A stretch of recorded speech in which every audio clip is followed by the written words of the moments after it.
back to our channel, that is Student Desk by TG, and today we are going to discuss about the Zwitter ion. and before starting the video, please like, share and subscribe. Let's get started.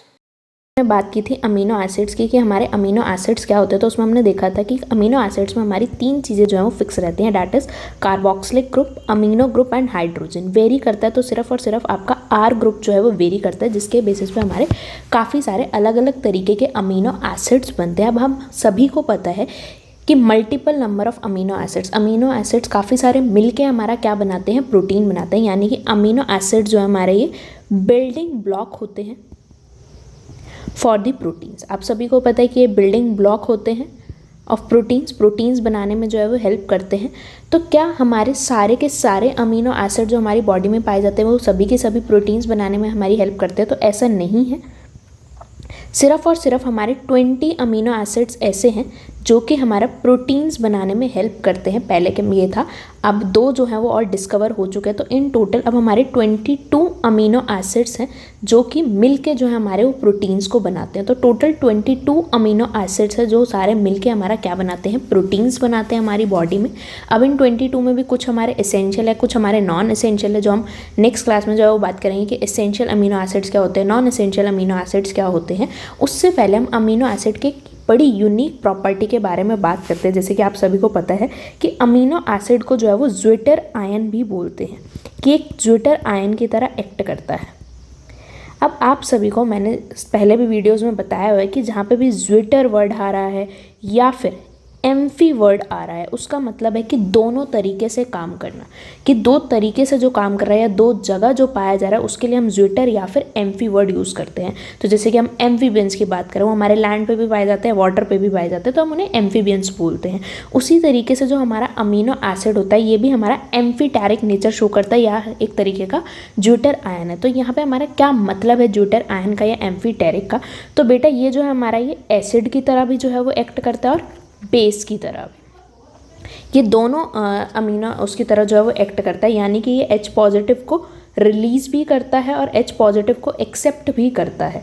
ये दोनों की तरह जो है वो काम करता है, एसिड की तरह भी, बेस की तरह भी। तो आइए चलिए समझते हैं कि ये कैसे एज अ ज्विटर आयन या एम्फीटेरिक मॉलिक्यूल कैसे है, ये उसको जो हम वो समझते हैं कि ये कैसे एसिड और बेस की तरह काम करता है। तो देखिए, सपोज करिए ये आपका कोई मॉलिक्यूल है, ये हमारा नॉर्मल ज्विटर आयन है। अगर ये H पॉजिटिव को लूज़ कर रहा है तो ये क्या हो जाएगा, हमारा ऐसा एसिडिक एक्ट करेगा। वहीं अगर ये H पॉजिटिव को एक्सेप्ट कर रहा है तो ये हमारा किसकी तरह काम कर रहा है, बेस की तरह काम कर रहा है। अब ये बेस की तरह कैसे काम करता है और एसिड की तरह कैसे काम करता है, आइए उस पर ज़रा नज़र डालते हैं। तो बेटा सपोज करो आपने कोई एक सॉल्यूशन लिया और उसमें जो आपने मीडियम है, जो आपने सॉल्यूशन लिया है उसका जो pH है वो काफ़ी ज़्यादा एसिडिक है। वो क्या है, काफ़ी ज़्यादा एसिडिक है। अब उसके अंदर आपने डाला अमीनो एसिड को, उसके अंदर आपने इस अमीनो एसिड को डाला, जो सॉल्यूशन का pH था वो काफ़ी ज़्यादा एसिडिक था। अब ये क्या दिखेगा कि यार बाहर जो है वो काफ़ी ज़्यादा एसिडिक pH है, यानी कि H पॉजिटिव जो है वो काफ़ी ज़्यादा है। तो ये क्या करेगा, ये pH को बैलेंस करने की कोशिश करेगा। उस बैलेंस करने के चक्कर में ये क्या करेगा, इस H पॉजिटिव को, जो बाहर H पॉजिटिव ज़्यादा है, उसको अपने NH2 पे जो है वो अटैक कराएगा और क्या बना देगा, NH3 पॉजिटिव बना देगा। यानी कि H पॉजिटिव को अपने अंदर लेता रहेगा, भले ही खुद जो है वो पॉजिटिव चार्ज गेन करता जा रहा है, बट उससे इसको फ़र्क नहीं पड़ रहा है। ये क्या कर रहा है कि बाहर एसिडिक pH ज़्यादा है तो मैं H पॉजिटिव को एक्सेप्ट कर लेता हूँ। तो इस तरह ये जो है एज अ बेस की तरह जो है वो काम करता है। वहीं अब आपने उल्टा कर दिया, अब आपने क्या किया, एक सॉल्यूशन लिया जिसका pH आपने रखा बेसिक।